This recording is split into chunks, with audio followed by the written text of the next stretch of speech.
Isang inang nagmahal ng sobra sa mga anak ko at asawa. Pero sa huli, mag-isang nagdudusa. Pinatay ng mga sakrista ng anak kong sina Basilio at Crispin. Mga wala silang konsensya.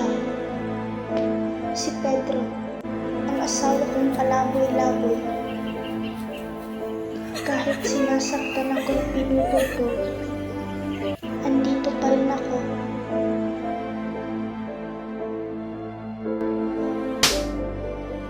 Pedro!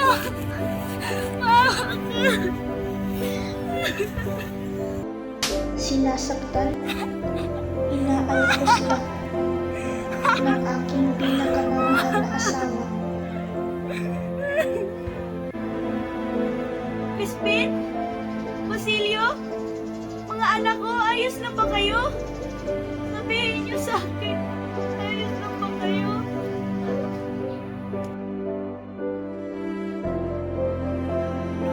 Pinatay niyo ang mga anak ko! Pinatay niyo sila!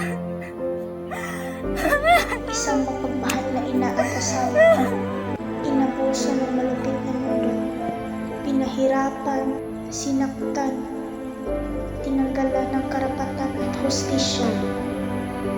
Baliw? Sinong baliw? Ako baliw? Kayong lahat! Kayo ang baliw!